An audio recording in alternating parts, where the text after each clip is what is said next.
Alright guys, coming in for equipment overview part 5. This is going to be the start of the American equipment, so I don't know what I'll call it.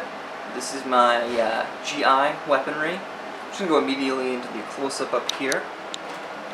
Start with, again, for people who missed the the North Vietnamese part of this, this is all covering what I have for my buddy Danny, who's working on a Vietnam short film. Yeah, let's get the focus in. He's working on a Vietnam short film, Vietnam era short film. So I'm just quickly showing off everything I have. I'm not going to get into real minutia about anything here. Just really quick items for display, so he gets an idea of what I have that he can get access to. So starting over here, we have my my M79 or my blooper. It's the King Arms. This is the full-length one. I know it's a little hidden behind that FAL there. Wood stock, which is the King Arms stock, but I have an original stock I will be fitting to it shortly. This is the polymer stock, actually much more widely used than a lot of people realize. Here I have an example of the actual sort of quote-unquote egg carton holders that were used for holding the grenades, and then this is my paper, toilet paper roll and, well, actual egg holder, a little mock-up. I just use these to fill out the bandoliers, which I have a couple different bandoliers here. For the M79, I have the more tan one and the more green one. I don't know how it's coming across on camera. I have also the short M79. These were used by some special forces groups, sometimes carried in either generic ammo bags, which I can show you one later, or the bags that you carry extra radio equipment in. I have examples of both. Up here we have the grease gun, classic M3. This is the ICS. It's technically an A1 grease gun, but both types of grease guns could be found, and honestly, this is more likely going to be a background character, not a hero character, if it is used at all. Here's my 1911, which is the stupid, I mean, I'm not a huge fan of this one, the one with the markings on it. It's got the kill markings on the other side. Not a great piece for a short film, but it's a good holster filler. Almost missed this guy. This is my M203. Later war than Danny's looking for. He's looking for about 1969 time period, but I figured I'd include it since I'm showing things off. Here I just have a couple inert rounds on stripper clips, type of thing that would come in the American bandoliers. Speaking of the American bandoliers, if I stop tripping over my power cable here for my camera, I have an example of two of them up here. I have a 72 dated one, and then more of one of the expedient production ones, which didn't get a date on them. Both of these great for background characters, and so long as you don't look at the date on that one, it works for the 1969 piece. Mentioned during the Vietnam videos, this is a proper dated Erdl ERDL camo poncho liner. Over here I have a camo taped up. I don't know how it's coming across on camera, but this is a little off of olive drab. This is the SEMA XM177E2. The reason this one is camo taped is it has really nasty trades on it, which are like, you know, stay 100 feet back or you'll get shot, written in like Arabic or whatever. It's super weird, so I just give it a quick dirty camo tape job to cover those up.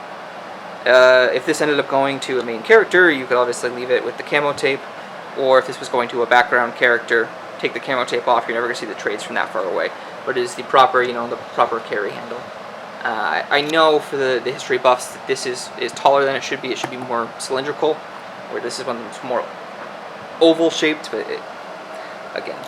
The carry straps I use for most of these things are these just GI utility straps. I like them.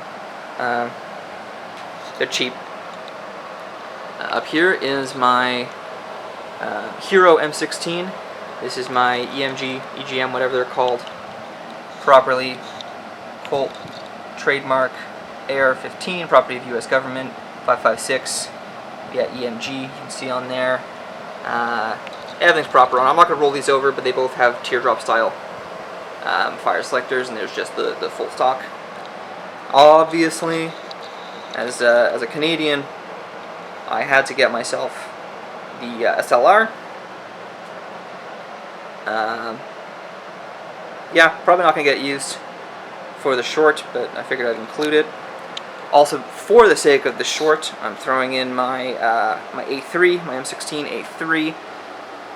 The reason I'm including the A3 in this video is I've already swapped the flash hider on it. I will turn this guy around. The forward assist is the correct style, and if I pick this up to show off the carry handle here, although it is the A3 style carry handle, I have ground the posts down. Oh, I'm too close to autofocus. Well, you can see I ground the posts down and put smaller black nuts on these.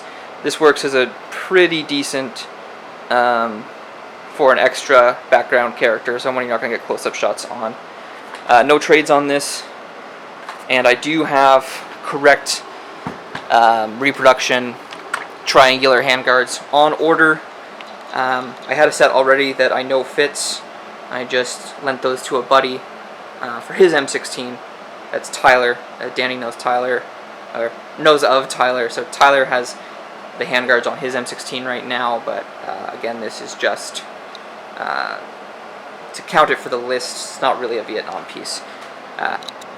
Alternatively, I could, if this was a slightly later war, I could put the grenade launcher on it, which is why I actually bought it. I got them together as a set. So those A2 handguards that are on there right now are just ones that my buddy gave me to sort of finish it out while I'm waiting on the A1 style handguards to show up. So that is the basic overview of my American equipment. There's one last piece I forgot about. Let's see if I can find it. Just plop this right down there.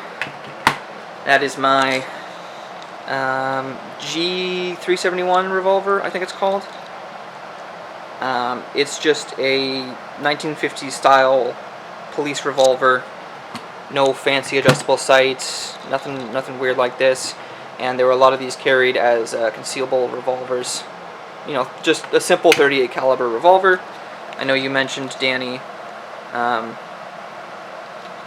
clearing tunnels with a revolver instead of the 1911. So just a bit of an example of the of my equipment. Yeah. So there'll be several parts to this. Again, anyone interested in this from the YouTube community or Facebook community or whatever, I'm shooting these films for these little short videos here for my buddy Danny, who's doing a Vietnam short film. So if you have any questions for me, let me know. I can do videos on specific pieces or kit comparisons or whatever. But yeah, this is like the 7th video I've shot today, even though it's only part 5.